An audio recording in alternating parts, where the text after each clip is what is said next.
네, 안녕하세요. 여러분, 잠시만요.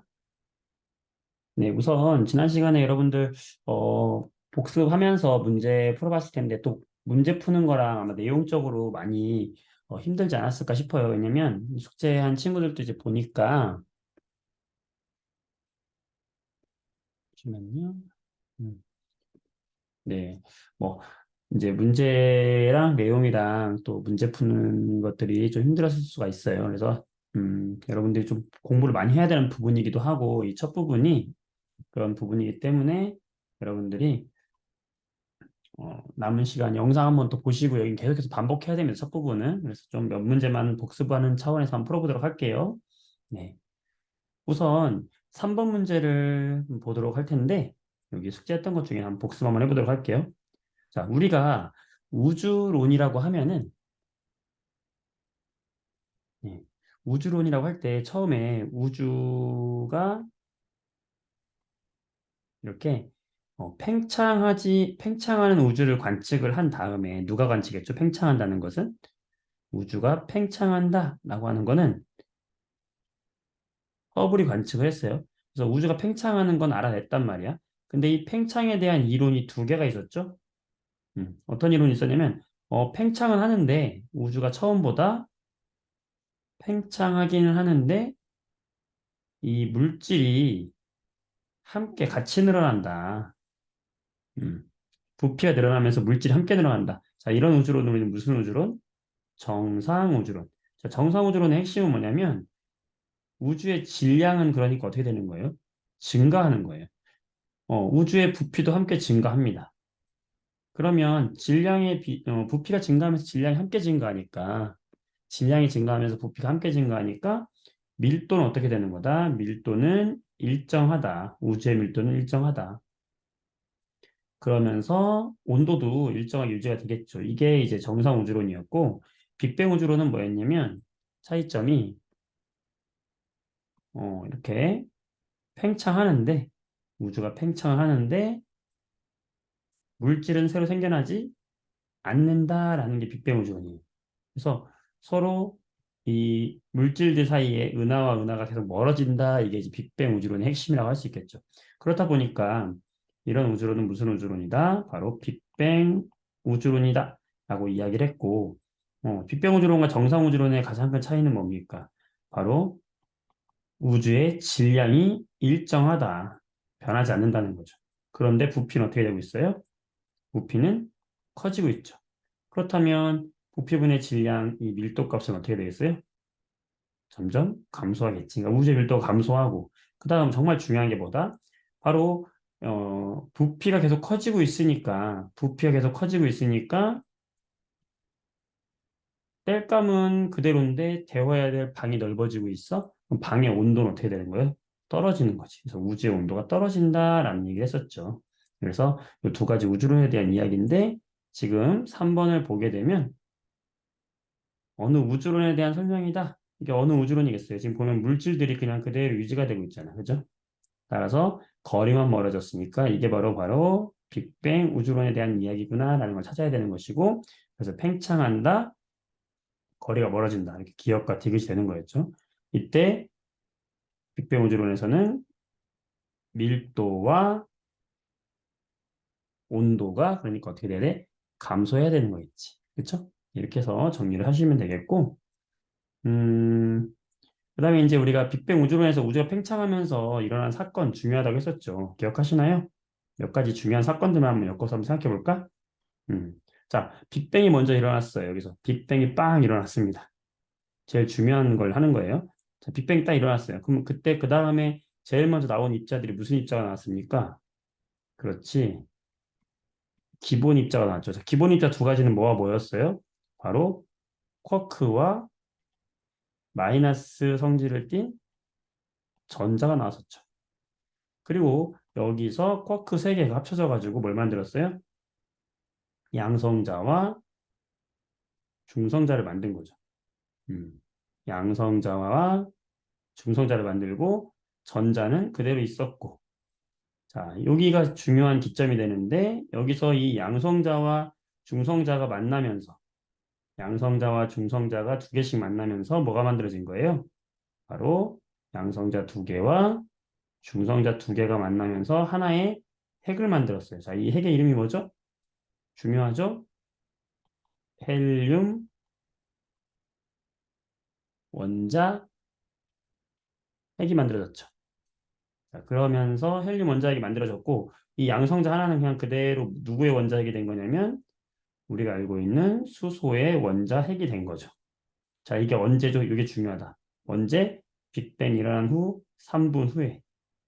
자, 이 일이 일어났고 그러면서 여기 주변에 전자들이 이렇게 떠 있었지, 그치? 전자들이 막 이렇게 있었죠. 그러면서 이제 요 수소 원자핵이 이 전자를 묶어, 전자를 붙잡으면서 헬륨이 전자를 붙잡으면서 이제 어떻게 되는 거예요? 언제? 굉장히 중요한 시기죠. 38만 년. 자, 요걸 여러분들 흐름을 잘 기억하셔야 되죠. 38만 년 후에 이제 뭐가 만들어진 거예요? 여기서 수소 원자가 만들어진 거다. 이렇게 수소 원자. 원자핵과 전자가 붙들리면서 수소 원자가 만들어지고 헬륨도 전자를 붙잡으면서 이제 뭐가 만들어진 거예요? 헬륨 원자가 만들어지고. 자, 이 시기가 굉장히 중요하다고 그랬죠. 왜 중요하다고 그랬어요? 이때부터 나온 빛이 우주로 퍼지기 시작했다. 무슨 우주가 됐다? 투명한 우주가 되었다라는 거죠. 네. 그래서 이 순서를 잘 기억해 주시기 바라고요. 그래서 이거와 같이 연결되는 문제가 이제 뒤에 보시면 12번 문제 같은 거 이제 이런 문제 한번 볼까요? 12번. 숙제를 다 해보셨겠지만 12번이 바로 여기 가와 나의 기준이 되는 게 뭐냐면 바로 가는 지금 헬륨 원자 핵까지는 만들어졌지. 헬륨 원자 핵까지는 만들어진 시기이면서 수소 원자와 헬륨 원자 핵까지 만들어졌지만 아직 전자가 있어서 여기는 불투명하다. 아직은 불투명한 우주에서 이제 원자가 만들어지면서 무슨 우주가 됐어요? 투명한 우주가 됐잖아, 그지? 네. 그러면서 이때 우주의 온도가 약 얼마가 된 거예요? 이때 우주의 온도가 투명 우주가 되면서 우주의 온도가 약 3000 켈빈까지 떨어졌다. 이 이후에 나온 빛이 우주 전체에 퍼지게 된 거죠. 네. 이 순서를 기억하시면 보기에서 가해 시기의 우주의 온도가 3000 켈빈이 아니죠. 3000 켈빈은 이제 나해 시기가 되기 때문에 가해 시기는 그것보다 훨씬 더 높았어야 되는 거지, 온도가. 자, 나는 빅뱅 후 약 3분이 지났다. 3분이 아니라 38만 년. 자, 이 시기를 잘 기억하시라고 그랬죠? 자, 우주의 온도는 가해 시기가 더 높았다. 그렇죠. 그래서 이렇게 기억을 하면 되겠다. 네. 나머지 문제들 이제 좀 보시면 되겠고요. 13번 문제 좀 어렵지 않았어요? 13번 한번 보도록 할게요. 13번. 13번에 이제 디귿만 보면, 13번의 디귿만 보면은, 이제 가에서 양성자와 중성자의 개수가 원래는 같았었는데, 양성자가 더 많아졌어요. 자, 왜 많아졌냐면, 무슨 이유 때문에? 우리가 양성자하고 중성자를 봤을 때, 뭐라고 그랬어요? 이 양성자가 중성자로 잘 가려면 온도가 높아야 된다. 근데 온도가 떨어지면서 여기 잘 못 가게 되면서, 중성자는 양성자로 잘 왔다. 그래서 얘의 비율이 7대 1까지 이렇게 만들어지게 되었다라는 이야기를 했었잖아요. 그러니까 이거 핵심이 뭐냐면 오른쪽으로 가면서 양성자의 비율이 더 많아지게 된 이유는 뭐다? 바로 온도가 떨어졌기 때문이다라는 거예요. 음. 그러면 온도가 떨어진 핵심이 뭐였어요? 빅뱅 우주론에서. 우주가 팽창하는데, 그죠? 우주가 팽창하는데 이 물질들은 늘어나지 않았어요. 물질은 그대로인데 우주만 늘어났어. 물질은 그대로인데 우주만 팽창을 한 거잖아. 물질은 그대로인데 우주만 팽창을 했네? 자, 이게 뭐야? 에너지는 그대로인데 우주를 데우는 에너지 양은 그대로예요. 그러니까 뗄감, 방을 떼는데 보일러 뗄감은 그대로야. 근데 데워야 되는 방이 넓어졌어. 그러면 온도는 어떻게 되는 거야? 떨어지게 되는 거지. 온도가 떨어지니까 이렇게 양성자의 개수가 많아지게 된 거다. 가와 나에서 우주가 팽창하기 때문에 일어난 변화다라는 게 그래서 맞게 되는 거예요. 왜 팽창하니까 온도가 떨어진 거거든. 되시겠죠? 네, 이렇게 해서 이제 우주의 팽창에 관련된 내용 하셨고, 이제 좀 여러분들 영상 남겨줬으니까 계속해서 반복하면서 공부를 한 번 더 해주기 바라고요. 그 다음에 이제 이것도 이제 중요했던 거 다시 한번 복습하면, 우리가 이제 원자라는 것이 있는데, 이 원자에 핵이 있다 그랬다. 원자 핵이 있는데, 이 원자핵 주변에는 누가 돌고 있냐면 바로 이렇게 전자가 돌고 있다 그랬어요. 마이너스 입자리 전자가 돌고 있다. 근데 이 전자가 돌고 있는 이 궤도가 원자에 가까운 애일수록 이 원자에 가까운 이 전자는 에너지가 어떻다? 에너지가 낮다. 가까이 있으면 에너지가 낮다 그랬어요. 높은 곳에 있는 것보다 낮은 곳에 있는 게 에너지가 낮다 그랬죠. 자, 이것이 에너지적으로는 어떻다? 더 안정적이다라는 얘기 했던 거. 그러니까 이 아래쪽에 있는 전자가 더 안정적인 전자인 거예요. 이 안정적인 전자가 이 밑에 있는 애가 더 안정적인 거거든. 안정이다. 에너지 값은 더 낮다는 거예요. 바닥에 있는 애를 높은 곳으로 띄우려고 하는 거죠, 지금. 이게 다음 층으로 올라가려면 얘는 에너지가 높아지면서 불안정해집니다. 음. 전자가 악이고 여기 원자 핵이 엄마라고 생각을 해봐요. 얘가 엄마야. 엄마한테 가까이 있으면 아기는 좋은 건데 편안한 건데 엄마한테 멀어지니까 불안정해진 거예요. 음. 불안정해진다, 에너지가 높아진다라는 것은 에너지를 어떻게 해야 된다? 흡수해야 된다. 반대로 높은 곳에 있는 에너지를 가지고 아래쪽으로 떨어질 때는 밖으로 에너지를 방출한다. 이때 방출할 때 나오는 빛은 방출 스펙트럼. 흡수할 때 나오는 스펙트럼은 흡수 스펙트럼이다라고 이야기했었죠. 네, 그거 함께 기억해 주시고. 음. 나머지 것들이 이제 여러분들이 한번 쭉 복습 한번 해보세요. 또 보시고 오늘 진도 나가도록 하겠습니다. 오늘은 몇 페이지를 보냐면 32쪽이에요. 32쪽. 원소의 주기율인데, 네. 선생님이 지금 단톡방에다가 그 PDF 그 필기 자료를 줬거든요. 그 필기 자료가 좀 더 요약이 되어 있고 하니까 보기 편할 거예요. 그래서 그걸 가지고 수업을 일단 진행을 하도록 할게요. 네. 이제 오늘은 뭘 공부할 거냐면 우리가 이제 우주의 탄생에 대해서 공부했잖아요. 아, 우주가 이렇게 해서 만들어졌구나. 우주가 탄생하면서 이제 뭐가 만들어졌어요? 수소라는 원자가 만들어지고 헬륨이라는 원자가 만들어졌잖아요, 우주에. 투명한 우주가 됐잖아. 그러면서 어떻게 됐어요, 우리가? 아, 이 우주에 이런 성운이라고 하는 가스, 가스 성분들이 있는데, 이제 여기가 밀집되면서 이 안에서 뭐가 만들어졌어요? 별들이 만들어졌던 거 기억하시죠? 네. 이 별들이 만들어지면서 이 별을 우리는 뭐라고 했다? 주 계열성이라고 이야기했어요. 그때 이 주계열성이 태양 정도의 질량을 가진 별 주계열성과 태양보다 질량이 10배 이상 정도 되는 별의 일생이 좀 달라진다라고 했었잖아요. 그때 이 태양 정도의 질량 정도 되는 애가 주계열성이 됐을 때 이 안에서 무슨 일이 일어났어요? 이 안에서 핵융합 반응이 일어났잖아. 어떻게? 이 안에서 이 안에 수소가 이제 핵융합을 해가지고 헬륨으로 바뀌었다라고 했잖아요. 그러면서 얘들이 이제 적색 거성이 되면서 요 안에서 최대로 만들어질 수 있는 원소는 어디까지 만들어졌다? 탄소까지 만들어졌다 했어요. 탄소가 만들어지면서 이제 별의 일생을 이제 마감을 했는데 태양보다 질량이 한 10배 이상 큰 애들, 태양보다 질량이 10배 이상 큰 애들은 이 안에서 핵융합 반응을 통해 가지고 최대 뭐까지 만들어졌어요? 안정한 원소인 뭐까지 만들어졌다? 철까지 만들어졌다. 예, 물론 이 철 주변에는 뭐 실리콘도 만들어지고 탄소도 만들어지고 했었죠. 이런 원소들은 결국에는 우주에 퍼져 있는 수소, 헬륨, 그 다음에 이런 주계열성 안에서 만들어졌던 탄소, 그 다음에 규소, 철 이런 것들이 만들어졌고 이 철까지 만들어진 이 행성이 이 별이 초신성 폭발을 하면서 그렇죠? 초신성 폭발을 하면서 이때 무거운 금이라든지 뭐 우라늄이라든지 이런 원소들이 만들어졌다. 자, 결국에는 이것들이 우주에 퍼져서 별을 만드는 재료가 되는 거고 지구도 만들어졌고 거기에 있는 우리가 지금 살아있는 생명체 우리도 만들어진 거다라고 했어요. 그럼 결국에 우주의 탄생에서 우리한테 알려주고자 하는 건 뭐냐면 바로 이러한 원소들이 만들어졌다라는 거예요. 그래서 이 원소가 만들어진 다음에 지구에 이제 생명체인 우리 인류가 태어나면서 우리는 이제 생각을 하는 거지.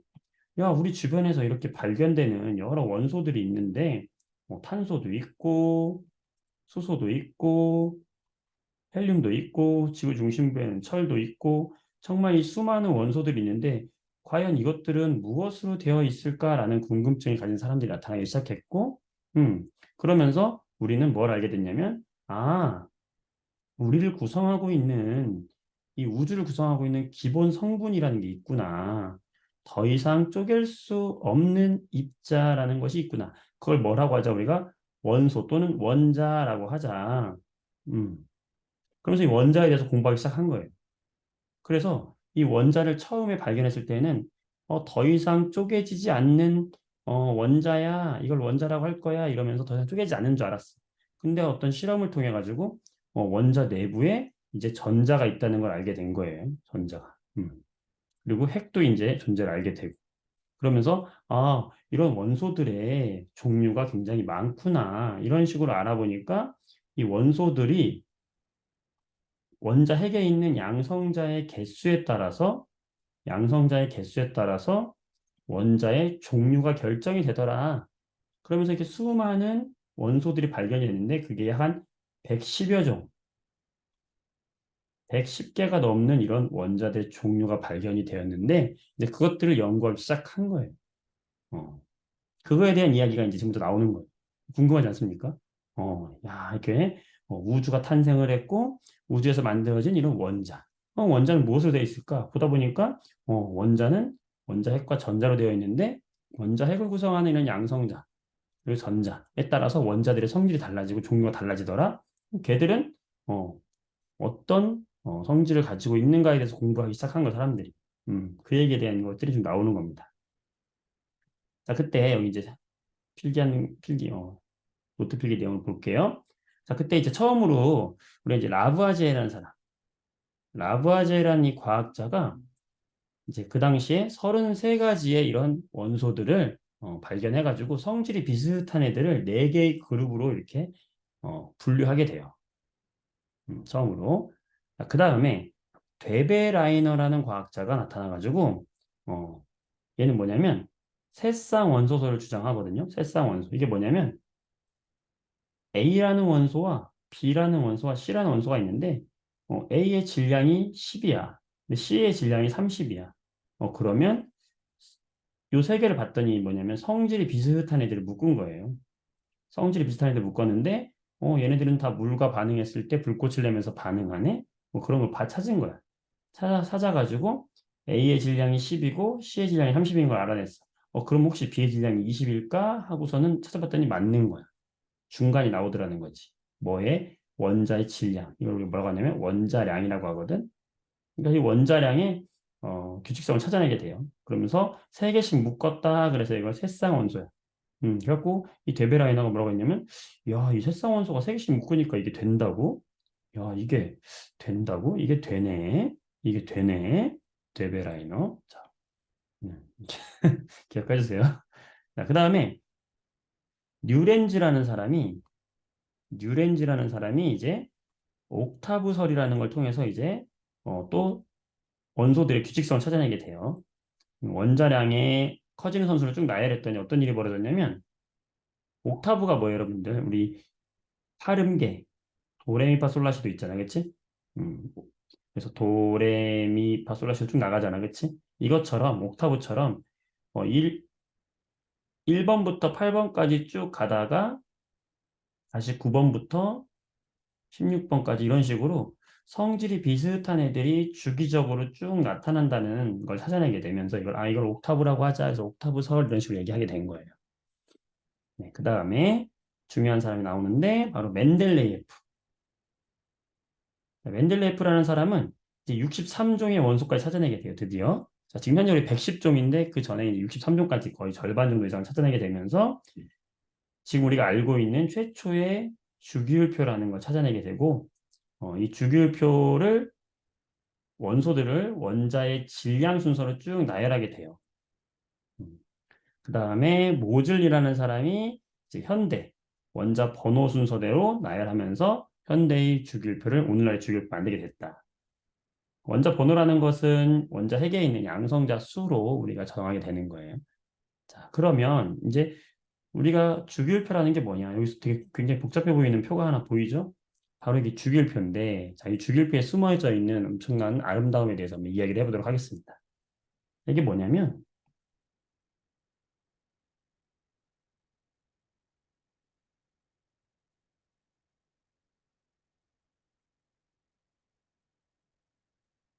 자, 우리가 우선 원자라고 하는 것은 아까도 이야기했듯이 중심에 원자 핵이 있고 이 핵 주변에 전자가 돌고 있어요. 그런데 이 원자라고 하는 것은 전기적으로 중성이야. 중성이라는 건 양성자의 개수하고 이렇게 전자의 개수가 어때야 돼? 같아야 돼요. 어. 그러면 양성자가 하나인 애는 이렇게 전자도 하나죠. 그런데 양성자가 두 개인 애가 발견이 된 거야. 이렇게 두 개인 애가. 양성자가 두 개인 애는 전자가 몇 개야 되겠어? 두 개야 되겠지. 두 개. 음. 그럼 양성자가 세 개인 애는 하나, 둘, 세 개인 애는 전자가 몇 개야 돼? 세 개야 되겠지. 그런데 전자가 들어갈 수 있는 방이 이렇게 1층, 첫 번째 층에는 방이 두 개밖에 없는 거예요. 그래서 세 번째 전자는 두 번째 층에 들어가야 되는 걸 알게 돼. 그래서 세 번째 전자는 여기 들어가는구나라는 걸 알게 돼. 네 개면 어떨까? 네 개면 플러스 4라고 쓸게요. 그냥 양성자 네 개를. 그러면 얘는 첫 번째 껍질에 두 개 꽉 찼어요. 그럼 두 번째 껍질에 두 개가 들어가야 되는 거지. 이런 식으로. 자, 이런 식으로 원소들이 배열되어 있다는 걸 알게 됩니다. 그런데 두 번째 껍질에는 최대로 보니까 몇 개까지 들어가냐면 8개까지 들어간다는 걸 알게 돼요. 그래서 양성자가 10개인 원자는 전자가 몇 개야 되겠어? 10개야 되겠죠? 그러면 전자 10개 중에 두 개는 어디에 들어가야 돼? 바로 첫 번째 껍질에 들어가야 되겠지. 그럼 나머지 8개는 어디에 들어가야 되냐면 바로 두 번째 껍질에 꽉 차서 들어간다. 하나, 둘, 셋, 넷, 다섯, 여섯, 일곱, 여덟 이렇게 들어가는 거지. 그치?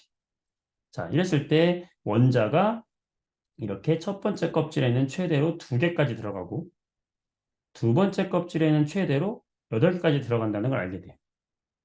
여러분들 원자를 호텔처럼 생각하면 편해요. 뭐냐면 호텔의 1층에는 방이 두 개야. 그래서 이 원자들도 이 방에 전자를 꽉 채우고 싶어 한다고. 그래야 돈을 잘 벌지. 빈방 있는 거 싫어할 거 아니야, 주인이. 마찬가지야. 두 번째 껍질도 8개인데 8개의 방을 꽉 채우고 싶어 해요. 음. 그래서 이렇게 내가 들어갈 수 있는 전자의 방을 최대로 꽉 채운 상태. 예, 이렇게 꽉 채운 상태. 이런 상태를 원자들은 제일 선호한다. 제일 좋아한다. 이렇게 전자들이 들어가 있는 상태가 가장 안정한 상태가 되는 거예요. 안정한 상태가 된다. 그래서 모든 원자는 바로 이런 상태가 되고 싶어 해요. 예, 이런 규칙성을 찾아내게 되고요. 그러면 그렇게 하면서 이제 여기에다가 원자마다 보니까 뭐가 다르냐면 원자 핵에 있는 이 양성자의 개수가 다 다르구나. 그렇다면 이 양성자의 개수에다가 번호를 붙여주자라고 약속을 한 거예요. 그게 바로 뭐가 되냐면 원자 번호가 되는 겁니다. 그러니까 여기 있는 첫 번째인 애가 바로 뭐냐면 원자 번호 1번이면서 이름을 수소다라고 정해준 거고 두 번째 있는 애는 2번이잖아. 2번이라고 해주면서 얘의 원소 기호를 헬륨이다라고 정해준 거예요. 그럼 여기 있는 애는 몇 번이 되겠어? 3번이 되겠죠. 원자번호 이렇게 아래다 써줍니다. 4번은 베릴륨이 되는 거고. 자, 이런 식으로 쭉 나열을 합니다. 이렇게 나열을 해가지고 몇 번까지? 118번까지 쭉 찾게 되는 거예요. 이렇게. 그러니까 원자들마다 원자 핵에 있는 양성자의 개수와 어, 전, 음, 양성자의 개수를 원자 번호로 하자라고 하면서 쭉 나열을 한 거예요. 그 다음에 두 번째로 기억해야 될 거는 그거에 따라서 얘들이 여기 있는 전자가 있죠, 전자. 이 원자들이 화학 반응을 하는 건 누가 하는 거냐면 바로 여기 있는 전자들이 화학적인 반응에 참여하는 거예요. 그 얘기는 뭐냐면 이 마지막 껍질에 있는 전자의 개수가 같으면 화학적인 성질이 같아진다는 걸 알게 돼요. 자, 지금 여기 별표 친 마지막에 있는 얘가 지금 몇 번이 될까요? 10번이 되겠죠? 얘가 바로 누구냐면 네온이에요. 그럼 11번이 누굴까요? 11번이 나트륨이에요. 그럼 11번 어떻게 생겼을까? 양성자 몇 개? 11개. 전자 몇 개? 11개겠지. 그럼 첫 번째 껍질에 몇 개 들어갔겠어? 2개 들어갔을 테고. 두 번째 껍질에 몇 개 들어가겠어요? 8개 들어갔을 테고. 세 번째 껍질에 몇 개 들어가겠어요? 여기에 하나가 들어있겠지. 지금 보면, 여기 3번 리튬과 11번 나트륨은 마지막 껍질에 전자가 하나인 공통점을 가지면서 얘가 마지막 껍질에 전자가 한 개이면서 화학적인 반응이 비슷할 거라고. 그죠? 이걸 우리가 화학적인 성질이 비슷하다라고 하는 거예요.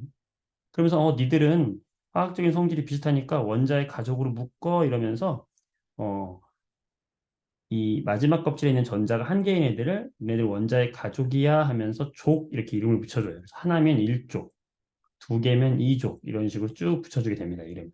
그렇게 해서 세로줄에 이렇게 주기적으로 성질이 비슷한 애들이 차곡차곡 나오는구나 하면서 이거를 표를 하나 만들어줘요. 그게 바로 여기 보이는 주기율표가 되는 거예요. 자, 이 주기 복잡해 보이죠? 그럼 여기는 수소하고 이 원자 번호 순서를 나열한 거예요. 지금 여기 위에 번호 써 있죠? 이게 원자 번호예요. 1번, 여기 2번, 3번, 4번 쭉 나가는 거죠. 여기가 5번, 6번, 7번, 8번, 9번, 10번. 이런 식으로. 그래서 이렇게 쭉 나열을 했다라고 보시면 되겠고, 이게 바로 뭐다? 주기율표다라고 생각하면 되겠어요. 자, 이 주기율표를 보게 되면 지금 여기 세로줄 있죠. 여기 세로줄, 같은 세로줄. 이 같은 세로줄에 있는 애들은 뭐가 비슷하다?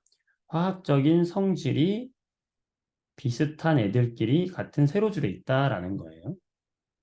네, 그걸 기억해 주시고. 자, 이 주기율표를 보게 되면 우리가 우리 주변에서 볼 수 있는 금속들과 그 다음에 비금속들도 같은 그룹으로 묶여 있다는 걸 찾을 수가 있어요. 지금 이렇게 베이지색으로 되어 있는 애들 있죠? 이렇게 베이지색으로 되어 있는 애들. 여기가 바로 누구냐면은 우리가 흔히 말하는 금속들이 다 여기 위치하고 있어요.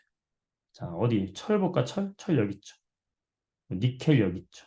구리 여기 있지? 아연, 마그네슘 뭐 이런 거 들어보셨죠? 티타늄, 타이타늄 이런 거. 금속들이 여기 위치해 있어요. 그리고 비금속들은 금속이 아닌 애들은 어디 위치해 있냐면 이 연두색.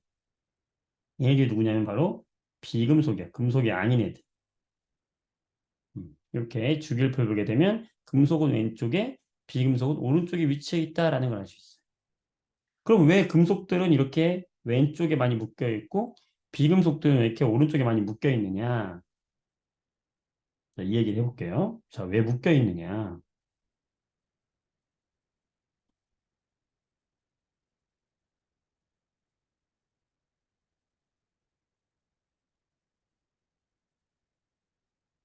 주기율표를 봤을 때 이렇게 주기율표를 하나의 네모로 한번 그려볼게요. 네모 박스로 그려봤을 때 여기를 우리가 1쪽이다, 여기를 2쪽이다 이런 식으로 쭉 한다 그랬죠. 그래서 맨 마지막에 18쪽이 있거든요.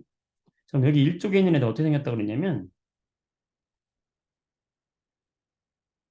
마지막 껍질의 전자가 여기 1쪽에 몇 개라고 그랬어요? 하나라고 그랬죠. 이게 하나. 그다음에 이 밑에 있는 애는 3번이거든. 그럼 전자가 3개예요.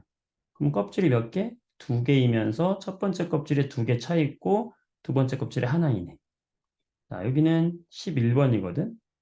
그럼 11개인데 첫 번째 껍질에 두 개, 두 번째 껍질에 8개, 마지막 세 번째 껍질에 몇 개? 한 개. 이렇게 돼 있는 거야. 얘가 수소고 얘가 리튬이고 얘가 나트륨이거든. 음. 그런데 아까 처음에 이야기할 때 이 18쪽에 있는 애들의 전자 배치가 매우 안정하다고 했었잖아요. 매우 안정한 애들이다. 어떻게? 여기 헬륨은 양성자가 두 개이면서 전자가 두 개. 전자가 있을 수 있는 두 개의 방을 모두 채웠기 때문에 매우 안정하다. 자, 10번인 네온은 첫 번째 껍질에 두 개, 두 번째 껍질에 8개를 꽉 채우고 있어서 매우 안정하다. 두 개, 8개 꽉 채웠다. 자, 여기 그 밑에 있는 애는 18번이거든요. 18번이면은 첫 번째 껍질에 두 개, 두 번째 껍질에 8개, 세 번째 껍질에 8개, 두 개, 8개, 8개. 어, 결국에 마지막 껍질을 꽉 채워서 얘들은 매우 안정이 되어 있다. 모든 원자는 이렇게 마지막 껍질의 전자를 꽉 채우고 싶어 하는 거예요. 그럴 때 여기 있는 리튬이나 나트륨을 보게 되면 이 마지막 껍질의 전자가 하나잖아.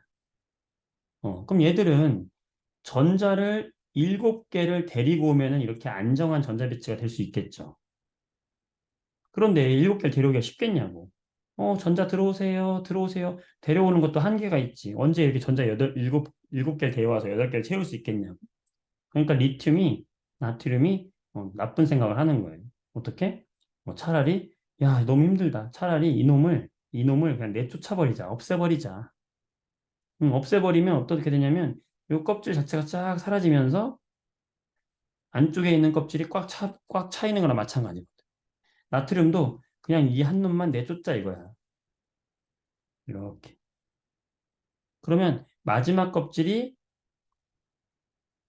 두 개, 그 다음에 나트륨 8개 꽉 차 있는 상태가 되거든. 한 놈만 내보내면.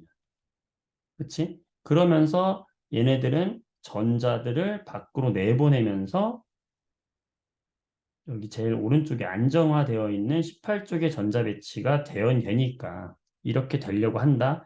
그 얘기는 요 왼쪽에 있는 애들은 대부분 뭐 하고 싶어 한다? 전자를 버리고 싶어 한다는 거지. 어, 전자를 버리고 싶어 하는 게 다른 말로 말하면 바로 이것이 금속의 성질이에요.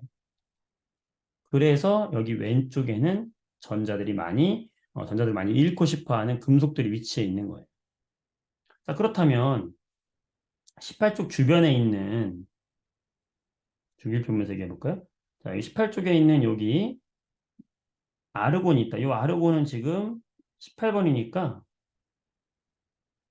이 아르곤 같은 경우는 양성자가 18개이면서 전자가 18개니까 첫 번째 껍질, 두 번째 껍질, 세 번째 껍질 이렇게 있으면서 얘는 전자가 두 개, 8개, 8개 꽉 채우고 싶어 해서 꽉 채워져 있는 매우 안정된 애란 얘기지.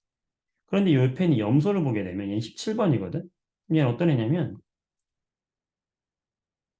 껍질이 하나, 둘, 세 개인데 얘는 두 개, 8개, 마지막 껍질이 몇 개 있는 거예요? 7개가 있는 거야. 그럼 얘는 이렇게 아르곤처럼 매우 안정한 전자 배치가 되고 싶으면 얘는 어떻게 하겠어? 전자 하나를 받아서 마지막 껍질에다 넣고 싶어 하는 거지. 음. 여기 있는 애들은 다 마찬가지예요. 여기 있는 애들은 전자를 더 받아서 18쪽처럼 안정한 전자 배치가 되고 싶어 하는 거지. 여기처럼. 따라서 여기는 뭐가 되고 싶어 한다? 전자를 받고 싶어 한다. 전자를 받아서 음이온이 되고 싶어 한다. 이런 애들이 바로 뭐냐면 비금속이 되는 거예요. 그래서 비금속들이 여기 오른쪽 위에 많이 위치해 있는 거야. 자, 그 다음에 여러분 여기 파란색 보이죠? 여기 파란색. 여기 파란색 여기 파란색. 여기 파란색인 애들이 바로 뭐냐면 금속과 비금속의 중간. 어, 준금속이다라고 이야기해요. 준금속. 자, 얘들은 뭐냐면 각 금속과 비금속의 성질을 함께 가지고 있을 수밖에 없는 거지. 가운데 있으니까. 그런 애들이다라고 생각하면 되겠고, 어, 금속들을 우리가 전기 잘 통한다. 그래서 뭐라고 하냐면, 도체라고 이야기하잖아. 이 중금속들은 반만 전기를 잘 통해요. 상황에 따라서 전기를 통하기도 하고 안 통하기도 한단 말이야. 그걸 뭐라고 그래? 반도체라고 하면 되겠지. 반도체 성분이 뭐예요? 규소가 반도체의 주 성분이잖아. 규소. 이게 실리콘. 그래서 실리콘밸리 하는 거거든. 규소가 지금 어디 있어? 여기 있잖아. 그렇죠? 소름 끼치지 않아요? 바로 요 반도체를 뜻하는 이 중금속들이 바로 어디에 위치해 있다? 여기 위치해 있다. 자, 좀 이야기를 길게 했는데 이야기가 길게 한 이유가 뭐냐면 주기율표는 이렇게 성질이 비슷한 애들끼리 묶어놨는데 여기 왼쪽에는 그래서 어떤 애들이 위치한다? 금속 원소들이 많이 위치하고 요 오른쪽에는 비금속이 위치하고 있다. 가운데에는 중금속이 위치하고 있다. 그 얘기를 하려고 했던 거예요. 그 다음에 좀 조심해야 될 건 여기 수소 있죠, 수소? 수소는 지금 금속에 위치해 있지만 얘는 비금속이라는 거. 예외적으로 그렇다는 것만 하나 기억해 주세요. 그래서 족이라고 하는 것은 세로줄을 뜻하는 것이고 화학적인 성질이 비슷하다. 족이라는 건 같은 세로줄을 말한다. 음. 주기라고 하는 건 여기 오른쪽에 있는 게 주기인데 1주기, 2주기, 3주기, 4주기에 나가는데 주기는 좀 아까 여러분들이 추측한 친구들 있겠지만 그 전자들이 채워져 있는 껍질의 수를 의미하는 거예요. 그렇게 해서 주기율표가 구성이 되어 있다 정도까지만 여러분들 기억해 주면 되겠습니다. 될까요? 네, 좋아요. 그 밑에 보면 이제 좀 아까 이야기했던 빈칸 채우면 되겠는데 물질을 구성하는 기본 입자를 뭐라고 한다? 원자라고 한다. 이 원자는 바로 뭐와 뭐로 이루어져 있다? 원자 핵과 전자로 이루어져 있다. 그 원자 핵은 양성자와 중성자로 되어 있죠. 그다음에 아까 가장 마지막 껍질에 존재하는 화학 반응에 참여하는 전자를 원자과 전자라고 했었죠. 이 원자과 전자라고 한다라는 것도 기억해 두세요. 원자과 전자는 가장 마지막 껍질에 있는 전자를 말한다. 얘가 바로 뭘 한다? 화학적인 반응에 직접 참여하는 전자고 이것이 같으면 화학적 성질이 비슷해진다. 그래서 같은 족에 있는 원자과 전자의 개수는 같다라는 이야기 했던 거 그거 기억해 주면 되겠습니다. 되셨죠? 여기까지 잘 정리를 하시고요. 문제를 한번 볼 텐데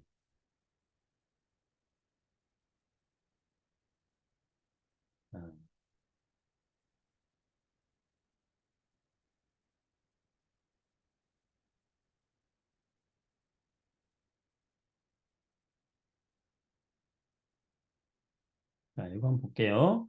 33쪽에 33쪽에 문제를 한번 봅시다. 네. 1번. 물질을 이루는 기본 성분으로서 더 이상 다른 물질로 분해되지 않는 것을 무엇이라고 하는가? 뭐라고 하냐면 원소라고 하는 거예요. 원소. 자, 2번. 주기율의 발견과 관련된 과학자들, 그다음에 이들을 배열한 기준을 옳게 연결하시오 그랬죠? 아까 데베라이너하고 멘델레예프. 이 데베라이너는 새쌍원소가 되네 새쌍원소. 멘델레예프는 최초의 뭐를 만든 사람이야? 주기율표를 만든 사람이다라고 했었어요. 이 둘은 그런데 뭐를 기준으로? 원자의 질량, 원자량을 기준으로 나눴었고 거기서 어떤 문제가 생겨서 현대의 주기율표는 바로 원자 번호대로 한 사람이 바로 모즐리다. 음, 원자 번호대로 모조리 모여.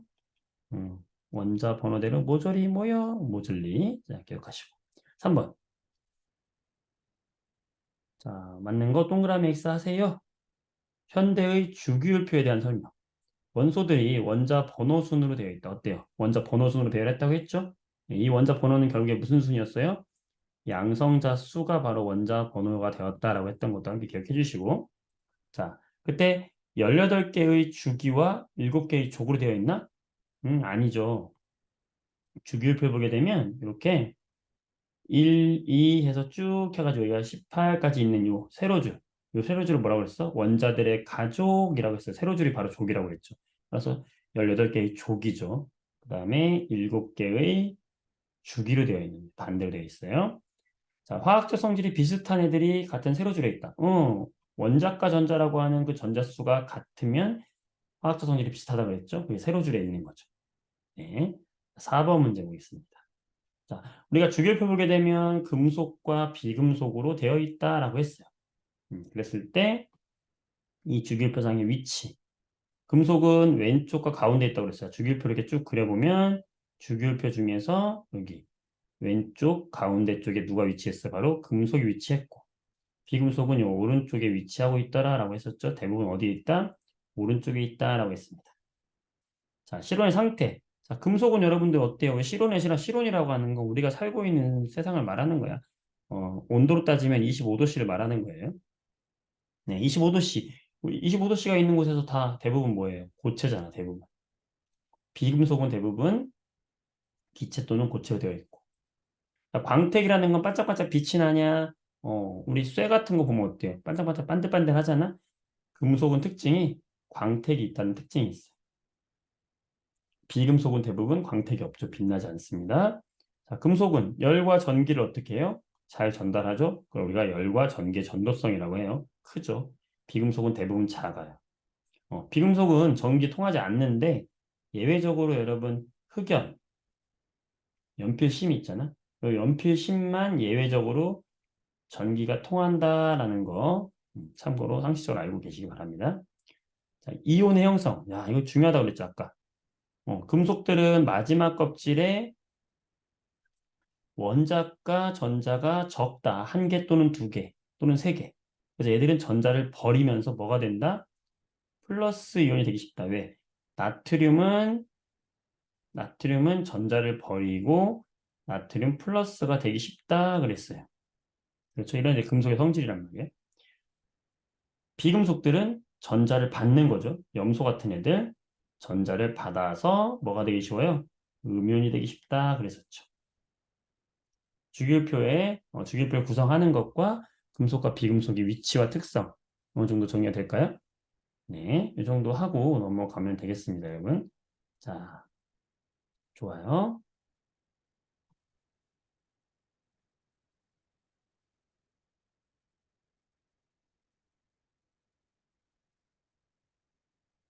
그 다음에 다시 주기율표를 또 보면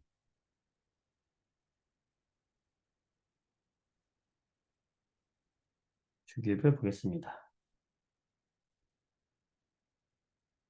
주기율표에서 세로줄을 우리는 뭐라고 한다? 족이라고 한다 그랬어요. 여기 1족, 2족, 3족, 4족 쭉 해가지고 여기에 17족, 18족이 있다. 세로줄 족이라고 한다라고 했습니다. 그 다음에 가로줄을 뭐라고 하냐면 주기라고 해요. 1주기, 2주기, 3주기, 4주기, 5주기, 6주기, 7주기 이렇게 쭉 있어요. 자, 그랬을 때 원자 번호 순서를 나열하면은 여기에 수소가 있고 1번, 2번에 헬륨, 3번에 리튬, 20번까지 여러분들 중학교 때 외웠던 친구들이 있으면 좋겠고 고등학교 때까지 갔을 때 20번까지는 최소한 외워줘야 되는데 어쨌든 그 중에서 지금 할 건 뭐냐면 1쪽에 있는 애들만 선생님 지금 얘기하려고 해요. 1쪽. 자, 1쪽의 특징은 뭐다? 바로 마지막 껍질이 몇 개가 됐든 마지막 껍질에 원자과 전자, 이 원자과 전자라고 했잖아. 마지막 껍질에 있는 전자를 원자과 전자가 몇 개? 한 개. 한 개면 몇 쪽이에요? 1쪽이겠지. 걔네들이 누구냐를 공부할 거예요, 지금. 자, 수소 있고요. 그 밑에 리튬이 있고, 리튬 밑에 누구 있냐면 나트륨이 있어요. 그 다음에 칼륨이 있어요. 자, 여기 더 있는데, 요거까지만 합시다. 그 중에서 요 수소는 금속이 아니라서 제외를 하고요. 바로 여기 리튬. 리튬 보게 되면 3번이거든. 나트륨은 11번이고요. 칼륨은 19번이에요. 여러분이 이 번호가 지금은 딱 떠오르지 않을 거야. 하지만 생각을 한번 해보자고. 리튬이 3번이면 어떻게 생긴 거다? 양성자 몇 개? 3개. 전자 몇 개? 3개. 그래서 첫 번째 껍질에는 최대 몇 개? 2개까지 차고 마지막 껍질에 하나 있는 애가 리튬이죠, 얘가. 나트륨 어떻게 생긴 걸까요? 11번. 플러스 11. 전자 몇 개? 11개. 11개가 2개, 8개, 마지막 껍질에 몇 개? 1개. 이렇게 차이는 게 나트륨이겠지. 자, 칼륨은 어떨까요? 19번이면 플러스 19. 그러면 전자도 19개. 2개, 8개, 8개. 자, 이러면 18개거든요. 껍질 하나 더 들어가. 그러면서 여기에 전자가 몇 개? 1개. 자, 이게 바로 누구냐? 이게 바로 리튬, 나트륨, 칼륨의 공통적인 특징. 바로 원자과 전자가 몇 개다? 하나라는 거예요. 그러니까 얘들은 이 전자를 쉽게 버리려고 하는 성질이 있지. 왜? 버려서 마지막 껍질을 없애버려야 안정한 전자 배치가 되는 거지. 음. 자, 이게 뭐다? 쉽게 잘 버린다. 전자를 쉽게 잃어버린다. 전자를 쉽게 잃어버린다. 그 얘기 뭐냐면 다른 녀석들과 반응을 되게 잘한다는 거예요. 반응성이 크다는 겁니다. 여기 있는 금속들, 일족을 누구라고 하냐면 여기 리튬, 나트륨, 칼륨 있죠? 얘들을 뭐라고 하냐면 이 가족들을 묶어서 알칼리 금속들이라고 하는 거예요. 자, 왜 알칼리 금속이라고 하냐면요. 얘들을 물에다 넣으면 공통적인 반응을 해요. 자, 물이 H2O로 되어 있거든요. 이렇게. 물이 이렇게 H2O 이렇게 되어 있어요. 물 분자거든, 물. 여기다가 나트륨 같은 애들이 금속을 딱 넣잖아? 나트륨이 딱 들어가는 거야, 금속이. 그러면은 사실은 물이 되게 착해 보이지만 산소가 좀 나쁜 놈이에요. 산소가 이 수소를 막 데리고서는 깡패처럼 데리고 다녀. 수소는 막 산소한테 떨어지고 싶어서 지금 막 그러고 있는 거야, 사실은. 어. 그런데 기회를 보고 있는데 여기 나트륨이 딱 들어오면 나트륨이 뭘 좋아한다고요? 전자 하나를 버리고 싶어 한다고 그랬잖아. 그럼 이 수소가 그 전자 저 주세요 하면서 수소가 이 전자를 먹어요. 그리고 나트륨이 또 버린 전자 하나를 또 이 수소가 먹어요. 이렇게. 먹으면서 수소가 얼른 여기 팔을 끊어버린다. 끌어버리면서 탈출해 이렇게. 야 도망가자 찬스다 하면서 도망가요. 이렇게. 이렇게 해서 수소가 도망가. 이게 뭐야? H2란 말이야. H2가 뭐예요? 바로 수소기체잖아. 무슨 말이냐면 물에다가 이런 나트륨 금속 같은 금속을 넣게 되면은 무슨 기체가 발생한다고? 수소 기체가 발생한다고. 자, 수소 기체가 발생하고 남는 애가 누군가 봐봐. 여기 OH 남죠? 여기 OH 남지? 음, 남으면서 여기 뭐가 남냐면 이런 OH 마이너스 이온이 남아요. 이 OH 마이너스 이온이 녹아있는 용액을 우리는 무슨 용액이라고 하냐면 염기성 용액이다라고 이야기해요. 이 염기성을 다른 말로 뭐라고 하냐면 알칼리성이라고 얘기한다고. 그래서 얘들을 물에다 넣으면은 물이 알칼리성으로 바뀌네. 그래서 얘들을 알칼리 금속이라고 하자라고 한 거예요. 다 모두 공통점이 있단 말이야. 누구? 나트륨만 그러겠어요? 리튬도 똑같지. 리튬도 전자 하나니까 던지면서 알칼리요. 나트륨도 전자 하나 버리면서 알칼리. 칼륨도 버리면서 알칼리. 그러니까 얘들이 알칼리 금속이 된다라고 하는 겁니다. 아시겠어요? 바로 그 금속에 대한 이야기가 나와 있는 겁니다. 여기. 자, 일족에 해당하는 원소를 뭐라고 한다고? 수소를 제외한 바로 알칼리 금속이라고 한다고. 알칼리 금속에는 누가 있다고? 리튬, 나트륨, 칼륨이 있다. 자, 얘들은 금속이니까 어때요? 광택이 있겠죠? 금속이니까 어때? 고체겠지. 그리고 얘들의 공통의 특징이 뭐냐면 물에 떠요. 이렇게 물에 넣으면 물에 넣잖아. 그럼 물 위에서 막 놀아. 물 위에서 물하고 반응하는 거예요. 칙 하면서. 그러니까 밀도가 작다고 하는 거지. 그거를 밀도는 작아요.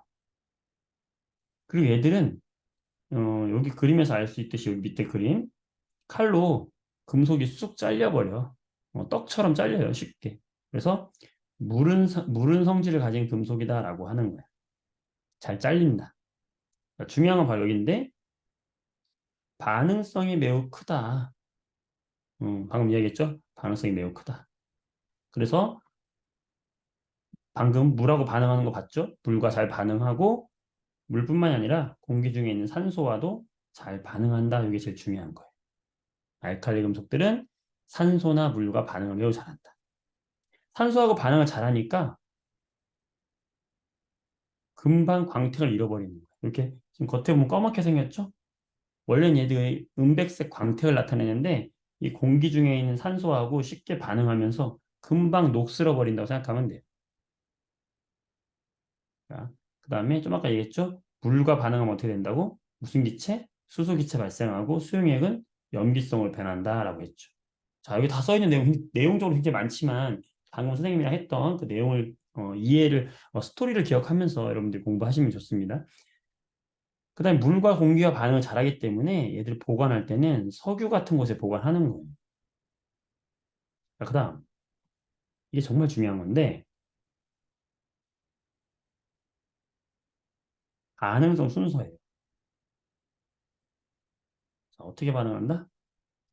리튬, 나트륨, 칼륨, 루비디움으로 갈수록 반응성이 어떻게 된다? 커진다. 이게 무슨 소리예요, 선생님? 자, 여기 있습니다. 자, 여기 볼게요. 무슨 말이냐면 여기 있는 리튬 금속이 있었고 나트륨 금속이 있었고 칼륨 금속이 있었는데 얘들이 반응을 물하고 잘한다 그랬잖아, 다. 근데 누가 더 잘하냐면 리튬보다 나트륨이 나트륨보다 칼륨이 더 잘한다는 거야. 오른쪽으로 갈수록 반응성이 커진다는 거예요. 자, 왜 그러냐? 이거 외울 필요 없어요, 여러분들. 봐봐. 여기 리튬하고 나트륨하고 칼륨하고 생긴 걸 봐봐요. 리튬은 조그맣잖아.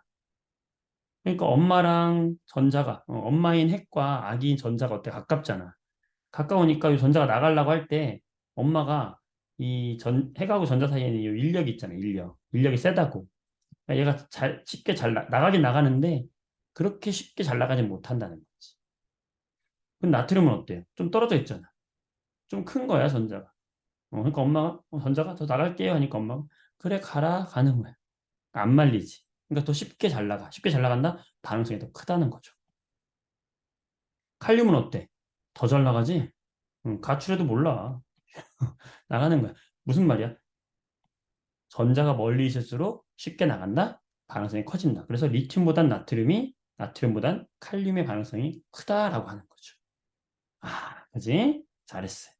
이렇게 해서 알칼리 성질이 나오게 되는 것이고, 이런 성질들을 이렇게 표현한 거예요. 이렇게 보면 되어 있다라고 하는 거죠. 그래서 이제 얘들을 반응성을 보게 되면 리튬, 나트륨, 칼륨을 보게 되면 반응성이 칼륨 쪽으로 갈수록 커진다.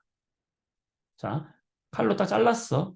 산소와 반응을 잘하고 더 잘하고 더 잘한다는 거지. 물에 넣었어.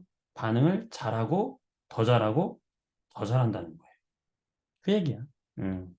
그래서 이 얘기가 나와 있다. 자, 문제 좀 볼게요, 여러분들. 자, 어떤 식으로 문제가 출제가 되냐면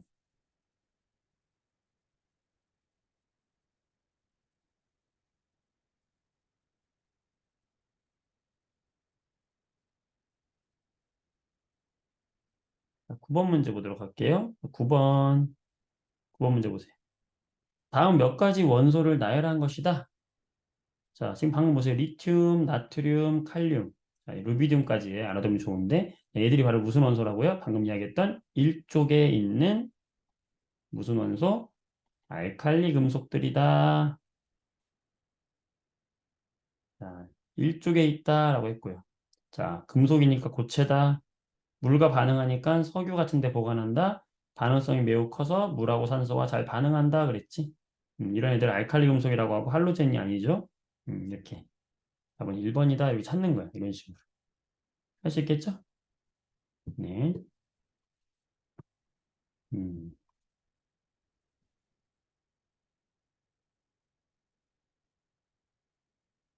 자, 다음 10번 문제 보도록 할게요. 다음은 알칼리 금속의 성질을 알아보는 실험이다. 네. 이렇게 해놓고 뭐라고 했냐면 칼로 자른 다음에 색변화를 관찰한다 했어요. 금방 색이 광택을 잃어버린다라고 했던 거.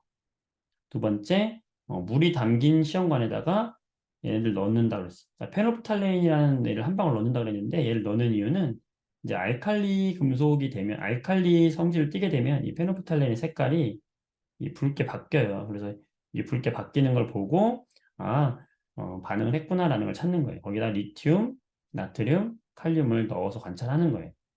그 얘기예요. 이렇게 했을 때 옳은 것을 고르세요라는 거지. 자, 보면 어떻게 될까? 자, 가에서 칼로 자른 리튬, 나트륨, 칼륨은 공기 중에 산소와 잘 반응한다. 알칼리 음수 산소와 잘 반응한다고 했죠. 맞다. 니은. 나에서, 나라는 건 뭐냐면 물에다 넣는 거예요. 물에다가 리튬, 나트륨, 칼륨을 넣었어. 모두 붉은색으로 변한다. 아까 알칼리 염기성으로 바뀌면 붉은색으로 변한다고 했죠. 자, 반응성, 순서. 격렬하게 반응하는 순서가 어떻게 돼요? 리튬보다 나트륨, 칼륨으로 갈수록 격렬하게 반응한다 그랬지? 이렇게 찾는 거예요. 그래서 알칼리 금속의 성질을 물어보는 문제는 무조건 나온다. 자, 어디 있다? 일쪽에 있다. 근데 이거를 그냥 외우는 것보다는 이 성질도 여러분들 다 외울 수 있겠어요, 이거? 외우는 것도 중요해. 중요하지만 그냥 외우지 말고 이렇게 이해를 하고 외워주기 바란다는 얘기죠. 아시겠죠? 됐습니다. 자, 그 다음 뒷장에 보게 되면 이제 할로젠이라는 게 나오는데 할로젠. 이 할로젠 원소라는 건 뭐냐면은 주기율표 상에서 주기율표 이렇게 있었잖아요. 주기율표 상에서 여기 18쪽 옆에 18쪽에 누가 있었냐면 헬륨이 있었고 네온이 있었고 아르곤 이런 식으로 있거든요. 이 18쪽 옆에가 17쪽인데 이 17쪽에 이 첫 번째 칸은 비어 있어요. 두 번째 칸에 플로린, 그다음에 여기 Cl 염소, 그 밑에 브로민, 밑에 아이오딘까지 이 네 개 왜 알아줘야 되거든요. 여기 네 가지. 얘네들을 우리가 뭐라고 하냐면 할로젠이다라고 하는 거예요. 할로젠. 자, 할로젠의 뜻이 뭐냐면 소금을 만드는 애들이야 라는 뜻이에요. 여기 보면 여기 염소 있잖아요. 염소. 우리 NaCl이라고 하는 소금 만드는 염소. 이 염소 때문에 할로젠 이름이 붙게 된 거예요. 자, 바로 그래서 몇 쪽에 해당한다? 17쪽에 해당하는 애들을 할로젠이라고 한다. 누가 있다? 플로린, 염소, 브로민, 아이오딘이 있다. 자, 얘들의 특성은 뭘까? 자, 이 플로린 볼까요? 자, 플로린 몇 번이냐면 9번이에요. 염소 몇 번이냐면 17번이에요. 자, 얘들 특징을 볼게요. 자, 9번인 플로린은 양성자가 9개이면서 전자가 9개라고. 그럼 얘는 어떻게 된 거냐면 첫 번째 껍질에 전자 2개, 두 번째 껍질에 몇 개? 7개겠지. 셋, 넷, 다섯, 여섯, 일곱. 자, 여기는 지금 빈 방이 하나가 있잖아. 8개가 차야지 안정한다고 그랬잖아. 그러니까 얘들은 어떻게 전자를 하나를 받고 싶어 한다. 전자를 받아서 플로린 마이너스가 되고 싶어 하는 성질이 있는 거지. 염소도 마찬가지예요. 염소도 전자를 받고 싶어 하는 거지. 그러니까 얘들은 전자 하나를 받고 싶어 해. 그런데 생각해봐요. 방금 플로린이 9번이기 때문에 전자가 9개인데 그러면 마지막 껍질에 전자가 몇 개냐면 7개거든. 하나, 둘, 셋, 넷, 다섯, 여섯, 7개. 그럼 옆에 있는 플로린이 얘도 7개야. 첫 번째 껍질에 2개, 두 번째 껍질에 셋, 넷, 다섯, 여섯, 7개야. 그럼 얘들 둘 다 전자가 지금 하나가 지금 더 필요하잖아. 안정한 상태가 되려면. 그럼 얘들이 너도 전자가 필요하구나. 나도 전자가 필요한데 슬프다. 우리 둘이 어떻게 우리 함께 할 수 없을까? 음. 우리 전자를 8개 만들 수 있는 방법이 없을까? 이러면서 애들이 어떻게 하냐면 둘이 만나서 손을 잡는단 말이야. 손을 잡으면 어떤 일이 벌어지냐면 야, 원자들 얼마나 똑똑한가 봐봐. 음. 손을 잡으면 어떻게 되냐면 이 플로린이 마지막 껍질에 7개였잖아요. 그러니까 그 중에서 하나를 손 잡는 거야. 자, 넷, 다섯, 여섯, 일곱. 그 중에 하나를 손을 잡고 얘도 그 중에 하나를 손을 잡아 이렇게. 하나, 둘, 셋, 넷, 다섯, 여섯, 일곱 이렇게. 그럼 어떤 일이 벌어지냐면 왼쪽에 있는 애 입장에서는 왼쪽에 있는 애 입장에서는 내 거 원래 7개에다가 네 거 하나 빌려와서 8개. 야, 8개처럼 느껴지네. 오른쪽에 있는 애도 하나를 빌려와서 8개처럼 된 거야. 그러니까 어때요? 서로 만족하지. 안정한 상태가 변한다고. 그래서 플로리는 이렇게 둘이 항상 붙어서 손 붙잡고 다녀요. 이 누가? 17쪽인 애들이. 그래서 17쪽은 플로린이 둘이 붙어 다니고, 염소가 둘이 붙어 다니고, 브로민이 둘이 붙어 다니고, 이렇게 둘이 붙어 다닌다. 그걸 뭐라고 하냐? 바로 이원자, 분자의 상태로 존재한다라고 하는 거예요. 자, 이런 이유 때문에 이런 할로젠들은 이렇게 반응성이 크다. 왜? 얘들은 전자를 쉽게 받으니까 반응성이 크다는 거예요. 그래서 금속과 수소와 반응을 잘하고요. 그러면서 수소와 반응해서 이렇게 하나씩 붙어 있는 애가 된다. 자, 반응성을 보게 되면 플루오린의 반응성이 제일 큰 걸 알 수 있어요. 자, 이건 왜 그러냐?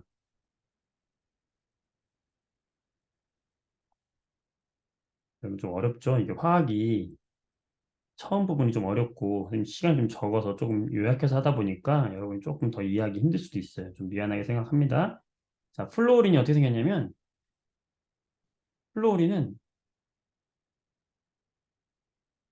이렇게 생겼어요.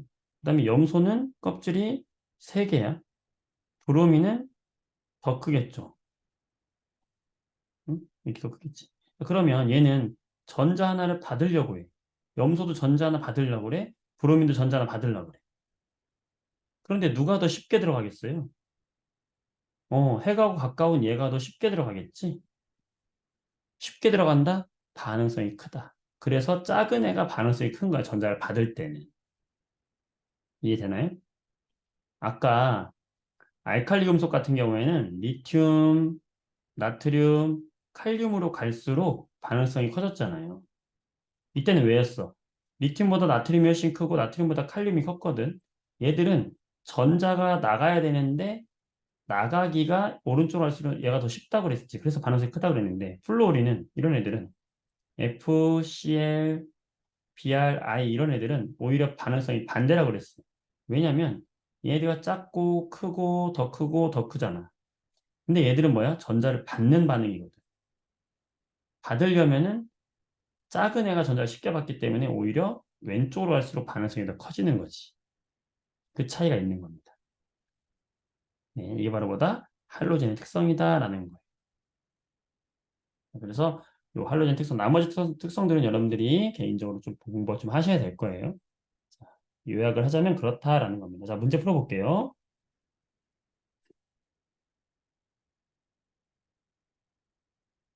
자, 5번 문제 보도록 할게요. 알칼리 금속과 할로젠을 한번 골라라 그랬어. 공통적인 건 공통이라고 써라. 자, 주기율표 1쪽에 해당하는 금속 원소다. 뭐죠? 그렇지. 알칼리 금속이지. 두 번째, 반응성이 매우 커서 잘 반응한다. 자, 알칼리 금속도 마찬가지고 할로젠도 마찬가지고 모두 반응성이 크다 그랬죠. 세 번째, 실온에서 분자로 존재한다. 자, 분자로 존재한다는 건 뭐냐면 아까 F2, CL2 이렇게 둘이 같이 붙어 있는 걸 분자라고 하는 거거든. 그래서 이건 누구야? 할로젠의 특성이고요. 자, 칼로 쉽게 잘릴 정도로 무르다. 뭐죠? 그렇지? 알칼리 금속이죠. 자, 원자과 전자수가 7개다. 7개는 애들 누구라고 그랬어? 바로 할로젠이라고 그랬죠. 네, 찾았어요. 6번. 나트륨의 전자 배치다. 나트륨의 원자 번호 얼마가 될까요? 자, 원자 번호는 나트륨 정도 이제 앞으로 알아두면 좋은데 11번이거든. 자, 근데 그림을 통해서 알 수 있죠? 어떻게 여기 양성자의 개수가 곧 원자 번호라고 했잖아요. 11번이다. 자, 전자가 들어있는 껍질 수는 몇 개다? 어, 첫 번째, 두 번째, 세 번째. 세 개죠. 자, 원자과 전자 수는 몇 개다? 원자과 전자라는 건 뭐예요? 마지막 껍질에 있는 전자잖아. 1쪽에 해당하니까 몇 개? 한 개가 되겠죠. 이 정도 할 수 있겠네. 잘하셨어요. 자, 여러분이 문제를 풀어보겠습니다. 3번 문제. 자, 채팅창에다가 여러분들이 풀어서 답을 올려주기 바랍니다. 여러분의 시간이에요. 자, 풀어보시고 채팅창에다 답을 올려주세요.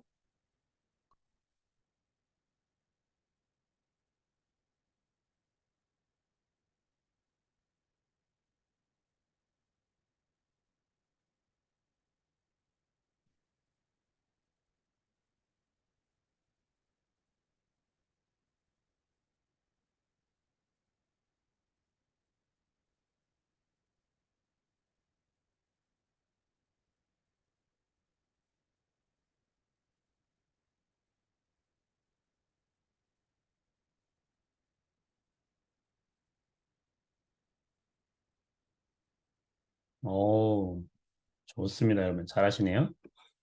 그렇죠. 다음 4번이죠. 현대의 주기율표. 음, 현대의 주기율표에서 가로줄이 족이 아니라 세로줄을 족이라고 하는 거죠. 바뀌었죠. 자, 같은 족은 화학적 성질이 비슷하다고 그랬고요. 음, 원자 번호가 증가하는 순으로 되어 있다. 원자 번호 순으로 배치했다고 그랬죠. 다음은 4번 되겠습니다. 잘하셨어요. 좀 어려운 문제 좀 풀어볼까요?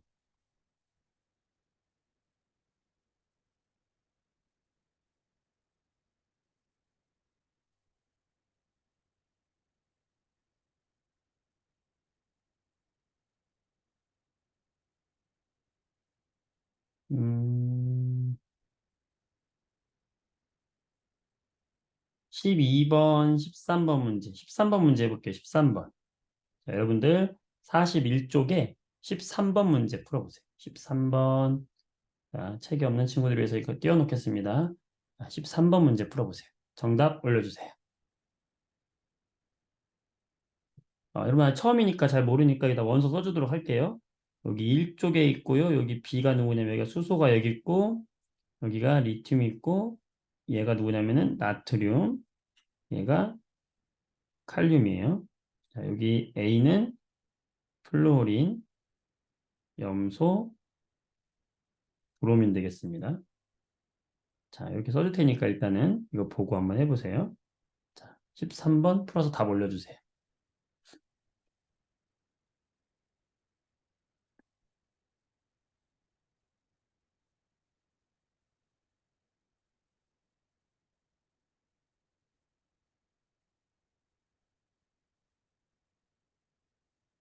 어,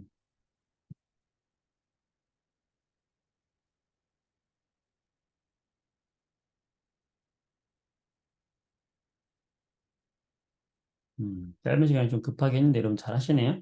자, 우선 공통적으로 여기 있는 할로젠들이라고 했죠. 할로젠. 얘들을 뭐라고 한다? 17쪽을 할로젠. 자, 할로젠들은 수소와 반응을 해가지고 HF, HCl, HBr을 만든다고 했잖아. 그러니까 수소와의 반응을 잘 하는데 반응성이 누가 크다고 했냐면은 플루오린, Cl, Br 중에서 작은 애가 반응성이 크다고 그랬죠. 전자를 잘 받는다 그랬지? 그렇죠?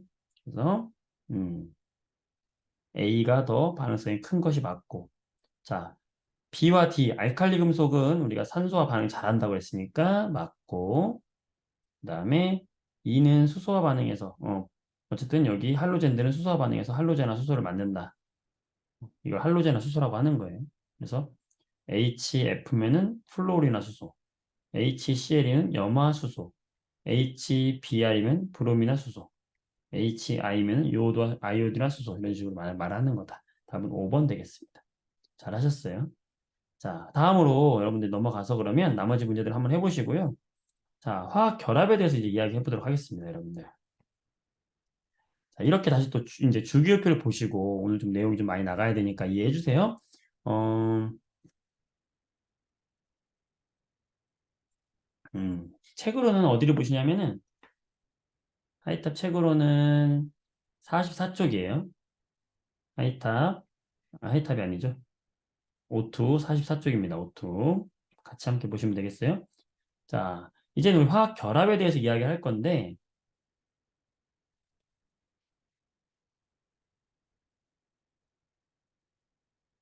자, 화학 결합에 크게 두 가지 결합에 대해서 이야기할 거예요.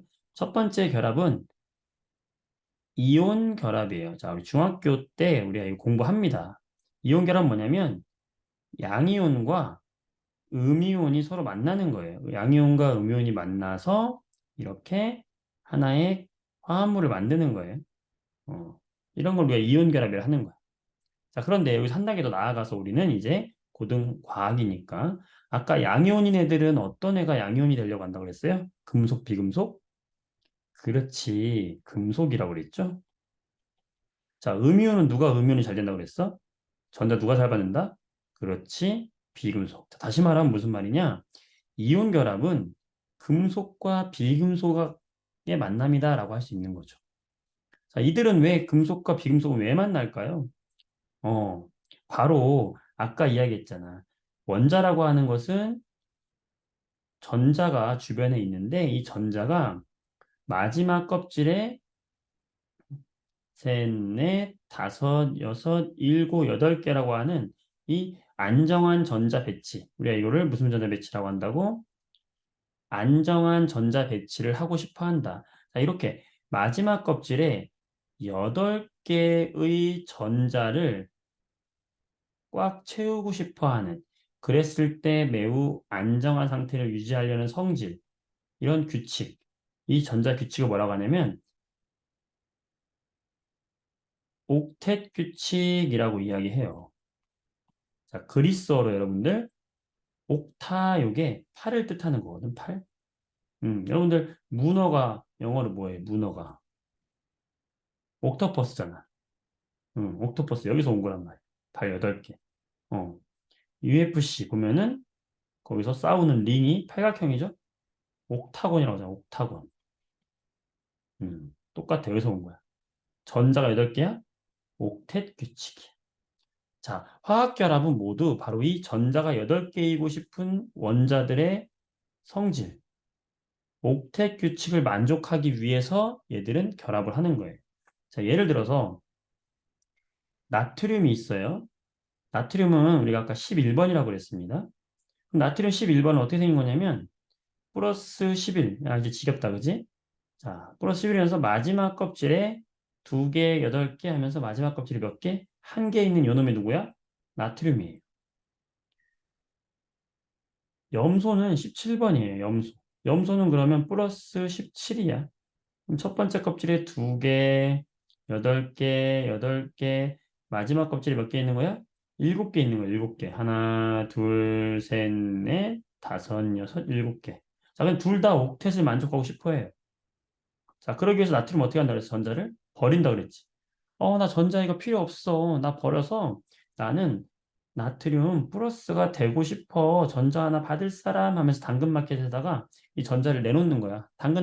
전자 나눠요. 가져갈 사람 있으면 가져가세요 하니까 염소는 마침 어때요? 나는 지금 전자 하나가 지금 부족하잖아. 그러니까 제가 살게요 이러면서 염소는 당근마켓에서 전자를 받는 거지. 나트륨으로부터. 음. 그러니까 어떻게 돼? 나트륨은 플러스가 되고 염소는 마이너스가 되는 거야. 나트륨이 필요 없는 전자를 버렸는데 이거를 누가 가져가는 거야? 염소가 가져가는 거야. 당근마켓에서 중고거래가 이루어졌네. 그지? 근데 문제는 뭐냐면 이러고 끝났으면 좋은데 둘이 만났어. 나트륨이 전자 버렸어. 아, 속 시원하다. 염소가 전자 받았어. 아, 너무 좋아. 그런데 얘들이 어떻게 되냐면 당근마켓에서 만났는데 서로 이상형인 거야. 왜? 거래만 하고 끝나려고 했는데 얘는 플러스가 되고 얘는 마이너스가 되니까 갑자기 둘 사이에 뭐가 생겨? 정전기적 인력이 생기는 거예요. 그러면서 둘이 잡아당기면서 끌어당겨요. 그러면서 뭐가 이루어져? 결합이 이루어져. 그래서 얘들이 만나서 이렇게 결합한다. 전자만 거래하고 끝나려고 했는데 결합해. 바로 이게 무슨 결합이야? 이게 바로 이온 결합이라는 거예요. 아시겠죠? 이온 결합이란 게 이온 결합이다. 그걸 보면서 하시면 되겠죠. 자, 그렇다면 보겠습니다. 자, 18쪽에 있는 우리가 안정한 기체를 비활성 기체다라고 해요. 왜 18쪽은 비활성 기체라고 하냐면 이 비활성이라는 게 뭐냐면 반응하지 않는다라는 말이에요. 18쪽. 원자과 전자수가 0개 없어요. 왜? 마지막 껍질에 뭐 2개, 8개, 8개 있지만 반응하지 않는다 그랬지. 안정하니까. 그래서 원자과 전자는 0으로 칩니다, 얘들은. 반응하지 않는다. 안정한 전자 배치를 하고 있다. 모두 이런 비활성 기체의 안정한 전자 배치를 하고 싶어 한다라고 했어요. 그런 규칙을 뭐라고 한다? 옥텟 규칙이라고 한다. 옥텟 규칙. 그래서 양이온은 전자를 잃고 양이온 되고 싶어 하고 음이온은 전자를 얻어서 음이온이 된 거잖아. 그러면서 이때 양이온과 음이온이 만나서 이루어지는 결합을 뭐라고 한다? 이온 결합이라고 한다라는 거예요. 어렵지 않죠? 자, 이온 결합 물질의 성질. 첫 번째, 상온에선 대부분 고체 상태입니다. 그리고 이온 결합 물질 하면 여러분 딱 뭘 떠올리면 좋냐면 지금 방금 우리 예를 들었던 게 뭐야? NaCl. 이게 염화나트륨이잖아요. 이게 뭐예요? 소금이란 말이에요. 소금. 자, 여러분 소금을 물에다가 녹이면 어때요? 잘 녹지? 어. 물에다가 녹으면 이 이온 결합 물질은 잘 녹아요. 자, 왜 잘 녹죠? 바로 이온이 되는 물질들은 물에 잘 녹는 거예요. 이온이 되는 물질은 물에 잘 녹아. 왜 잘 녹냐면 여기 옆에 그림을 보면은 이렇게 양이온과 음이온들을 물이 이렇게 감싸기가 좋아요. 물이 감싸가지고 이렇게 녹이기 때문에 이온 결합 물질들은 물에 잘 녹는 거예요. 그 다음에 녹는 점과 끓는 점이 매우 높은 편이에요. 왜 높냐면 이렇게 양이온과 음이온 사이에 얘들이 강한 정전기적인 인력이 있어 눈에 보이지 않는. 자, 우리가 녹는다, 끓는다 라고 하는 것은 결국에는 뭐하고 관련 있는 거냐면 그들 사이에 잡아당기는 힘, 인력과 관련이 있죠. 잡아당기는 힘이 세면 세일수록 잘 안 끊어져. 이 정전기적 인력은 매우 강한 힘에 속해요. 그래서 녹는 점과 끓는 점이 매우 높은 편이다.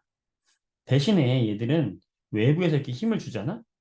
힘을 빵 주면은 떤 일이 벌어지냐면 음, 이렇게 마이너스가 한 칸씩만 밀리면 어제의 인력이 갑자기 반발력으로 바뀌는 거지. 인력이 있었는데 갑자기 반발력으로 바뀌어. 어제는 당근마켓에서 눈 맞아가지고 아 좋다 사귀자 하고 오늘부터 1일 했는데 갑자기 외부에서 어떤 시련이 왔는데 그걸 이겨내지 못하고 그냥 서로 밀어내는 거야. 이렇게 쉽게 부서진다. 소금 생각하면 돼요. 잘 부서진다. 소금 손으로 이렇게 부시면 잘 부서지죠. 그렇죠? 이온 결합 물질 다 그래요. 자, 그다음 마지막으로 정말 제일 중요한 게 바로 이건데 전기 전도성인데 이온 결합 물질들은 고체 상태에서는 전기가 안 통하죠. 자, 생각해 봐봐. 여러분들. 소금에다가 전기를 딱 꽂는다고 생각해 봐. 여기다 마이너스가 꽂고 여기다 플러스가 꽂는다 생각해 봐. 전기가 통한다는 건 전기가 통한다는 건 다른 말로 하면 뭐냐면 여기 있는 이온들이 이렇게 이동한다는 거거든. 근데 고체는 이동할 수가 없잖아. 고정되어 있으니까. 그래서 전기 잘 안 통해요. 그런데 얘들이 물에 녹으면 또는 스스로 녹으면 움직일 수 있잖아. 흐물흐물해지고 물에 녹으면 이렇게 물 속에서 헤엄쳐가지고 이온들이 움직일 수 있잖아요. 이렇게. 이온들이 움직일 수 있죠. 그러니까 전기가 통할 수 있게 되는 거지. 그래서 이온 결합 물질의 가장 큰 특징은 고체에선 전기 안 통하는데 액체와 수용액에선 전기가 통한다. 이게 제일 중요한 특징이에요. 자, 그렇게 해서 이온 결합 물질은 그렇게 된다. 물에 녹이면 이렇게 전기 통한다라는 거. 되셨어요? 자, 이온 결합 문제 풀어보도록 하겠습니다.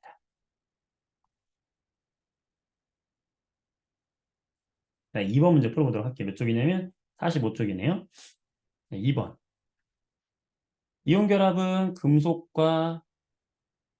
원소의 음이온과 비금속의 양이온 사이 형성되는 결합이다. 금속이 양이온이고 비금속이 음이온이라 했잖아. 그죠? 틀렸죠. 주유표 1쪽 원소인 나트륨과 17쪽인 염소는 이온 결합을 형성한다. 그치? 방금 했던 NaCl 되는 거잖아. 공유 결합은 좀 이따 할 거고요. 넘어갈게요.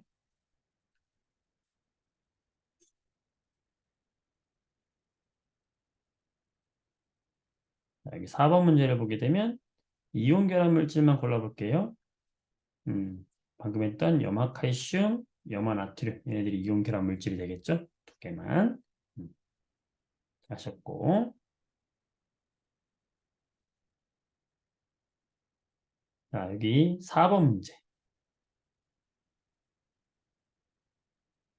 자, 4번 문제 풀어서 정답 올려주세요.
네.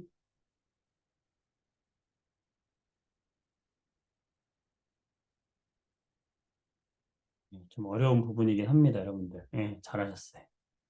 네, 좋습니다. 자, 같이 보도록 할게요. 자, 여기 네 가지의 전자 배치가 있는데, 자, A를 볼게요, A. 자, A는 3번이라는 걸 아실 수 우리가 3번. 그렇죠? A는 3번. 3번이면은 원자과 전자 몇 개예요? 하나예요. 그렇죠? 얘는 금속이야, 비금속이야? 금속이야. 원자과 전자가 한 개에서 세 개 사이면은 금속이라고 생각하시면 돼요. 그 이상은 비금속. 자, B를 볼게요. B. B는 원자과 전자. 마지막 껍질인 전자가 하나, 둘, 셋, 넷, 다섯, 여섯 개야. 그럼 얘는 전자를 두 개만 더 받으면 되는 애잖아, 이렇게. 그러니까 전자를 받는 걸 좋아해. 그러니까 얘는 뭐야? 비금속이에요. 비금속은 다섯 개 이상부터 일곱 개가 바로 비금속이라고 생각하시면 됩니다. 자, C는 볼게요. 마지막 껍질에 하나, 둘, 셋, 넷, 다섯, 여섯, 일곱, 여덟. 얘 여덟 개 꽉 차 있네. 얘는 지금 뭐를 만족했어요? 옥텟. 옥텟을 만족했죠? 만족하면 이거 무슨 전자 배치다? 안정 전자 배치다. 이런 애들이 몇 쪽이다? 18쪽이다. 반응성이 없다. 비활성, 기체다. 반응하지 않는다 그래서 누가 있냐면 헬륨, 네온, 아르곤 이런 애들이 있는 거예요. D는 어때요? 마지막 껍질 하나 있잖아. 그치? 그러니까 얘는 뭐예요? 금속이죠. 자, 그렇게 보면은 기억. A는 안정한 이온이 될 때 전자 한 개를 얻는다? 전자 한 개 버리겠죠. 잃어버리는 거지. 니은 B와 D가 안정한 이온이 되면 자, B가 안정한 이온이 되면 전자 두 개를 받을 거 아니야 이렇게? 받으면 누구랑 같은 전자 배치가 돼요? C랑 똑같은 애가 되는 거잖아. D는요 어때요? D는 이 전자를 버릴 거 아니야? 버리면 어떻게 돼? C하고 똑같은 전자 배치가 되겠지. 전자의 모양만 전자 배치해야 되는 겁니다. 전자 배치. 핵의 플러스 개수를 생각하지 말고 전자 배치만 물어본 거니까 맞는 거고요. C는 다른 원소와 결합과 형성하지 않는다. 지금 비활성 기체 안정하다고 했으니까 결합 형성하지 않는 거예요. 쉽지 않은 부분이라는 거 알아요. 선생님이 여기 단톡방에다가 관련된 영상 자료를 좀 더 올려놓을 테니까 여러분들이 좀 참고해서 한 번 더 보시면 되겠습니다. 이걸 수업 영상 말고도 하나 더 올려놓도록 할게요. 자, 이온 결합 이 정도로 하시고요. 자, 마지막 공유 결합에 대해서 얘기할 텐데, 자, 공유 결합은 뭐냐면, 자, 우리가 화학 결합이라고 하는 것은 두 종류를 공부할 것이다라고 했어요. 첫 번째 방금 했던 무슨 결합? 이온 결합 이야기했습니다. 이온 결합은 양이온과 음이온 사이의 결합이다. 그래서 얘들은 바로 금속 원소와 비금속 간의 결합이다라고 했었단 말이야. 근데 지금 이야기할 공유 결합이라는 건 뭐냐면 공유 결합은 얘들은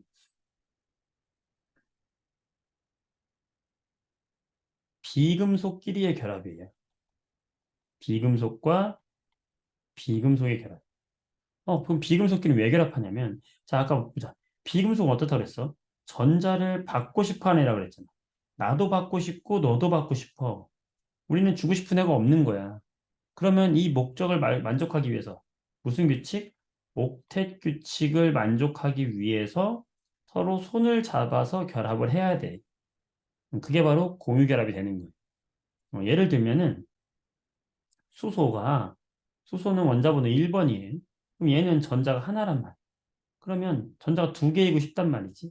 그러면 얘는 수소가 손을 잡아 이렇게. 손을 잡아서 이렇게 내 전자, 네 전자 하나씩 손잡자 이렇게 되는 거지. 그러면 서로 느끼기에 어떠냐면 나도 지금 두 개인 것처럼 느껴지고 너도 지금 두 개인 것처럼 느껴지니까 우리 서로 윈윈. 같이 다닌단 말이야. H2로 다니는 거지. 산소를 예를 들어볼게. 산소는 여기다 예를 들어볼게. 좀 더 예를 들어볼게요. 자, 봅시다. 산소를 예를 들게 되면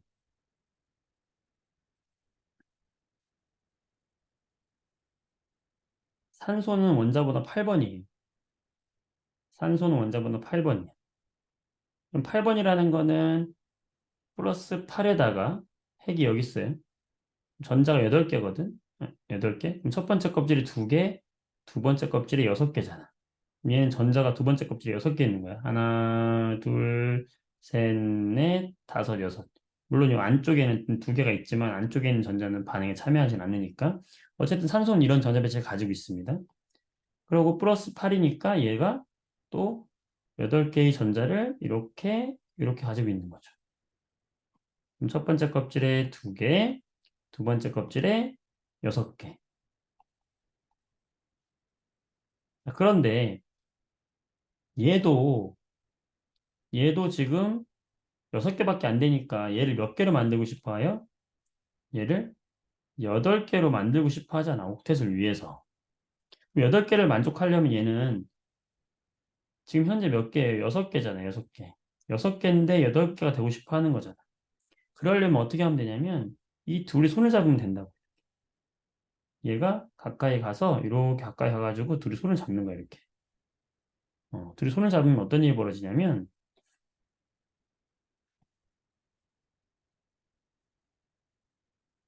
얘들 머리 엄청 좋은 애들이야. 내가 보세요. 내가 갖고 있는 전자가 6개잖아? 산소예요.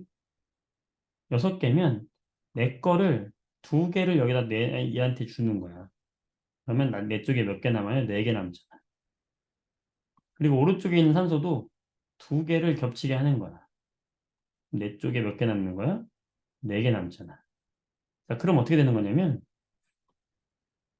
내 쪽 안에 포함되어 있는 건 다 내 전자로 느끼는 거예요. 이렇게. 그럼 6개에다가 얘 거 2개까지 같이 있으니까 나는 몇 개처럼 느껴지는 거야? 전자가 8개처럼 이제 느껴지는 거예요. 손을 잡았기 때문에. 반대로 이 오른쪽에 있는 애도 내 거가 총 6개에다가 얘 거 2개까지 빌려왔으니까 몇 개처럼 느껴져요? 얘도 8개처럼 느껴지는 거지. 손을 잡음으로써 이렇게 8개처럼 느끼는 거야. 그러니까 비금속들은 이렇게 손을 잡아서 8개가 있는 것처럼 내가 편안함을 느끼고 싶어 해. 그래서 손을 잡아. 이런 거를 전자를 공유한다 그러지. 그래서 이거를 공유결합이라고 하는 거야. 공유결합을 할 때 지금 수소처럼 전자를 하나만 손잡을 수도 있고 산소처럼 이렇게 2개씩 잡으면 우리가 그걸 이중결합이라고 하는 거예요. 이런 식으로 화학결합이 이루어진다. 자, 물 같은 경우 예를 들어 볼게요. 물 같은 경우도 H2O라고 우리가 얘기하잖아요. H2O. 왜 H2O가 항상 H2O 같이 다니냐? 산소는 6개야. 마지막 껍질에. 셋, 넷, 다섯, 6개. 그럼 2개가 더 필요하잖아. 그 2개를 요 수소랑 같이 이렇게 손잡는 거야. 손잡아 이렇게. 그러면 오른쪽처럼 되면은 산소 거 하나, 둘, 셋, 넷, 다섯, 6개를 수소 하나와 서로 손잡는 거지. 이게 손잡는 거야. 손잡아. 내 거 하나, 네 거 하나. 내 거 하나, 네 거 하나 손잡아. 손을 잡음으로써 우리 주변에 8개가 있는 것처럼 느껴지고 수소도 내 쪽에 2개 있는 것처럼 느껴지고 2개 있는 것처럼 느껴진단 말이야. 전자를 공유해서 이렇게 결합을 한다. 이걸 뭐라고 한다? 공유결합이라고 한다. 자, 공유결합 물질은 좀 여러분들 읽어보시고 시간이 없으니까 나머지 영상은 내가 영상을 통해서 여러분들에게 주도록 할게요. 좀 시간이 다 됐기 때문에 여기까지 오늘은 하고요. 필요한 자료들은 더 올려드리도록 하겠습니다. 내용을 되게 많이 했어요. 우리가 줌으로 하는 요 통합과학 수업은 좀 미안하지만 우리가 10차시에 다 끝내야 되기 때문에 좀 급하게 나가는 면이 있어요. 여러분 나중에 우리가 이거 끝나고 심화 문제풀이도 있으니까 그때 개념 한번 좀 더 짧게 할 테니까 일단 좀 부족한 부분은 좀 그렇게 이해해 주시고 필요한 영상은 단톡방에 올려드릴 테니까 거기 참고하도록 하시기 바랍니다. 자, 숙제는 53초까지만 숙제는 여기 53초까지 풀어서 꼭 수업 전까지 인증해 주시기 바랍니다. 여러분 고생했습니다. 오늘 여기까지 하도록 할게요. 수고 많았습니다. 평소에 공부하다가 모르는 거 카톡으로 물어보면 답해 주도록 할게요. 평소에도 질문하셔도 됩니다. 편하게 개인톡으로 연락해 주세요. 수고했습니다. 안녕.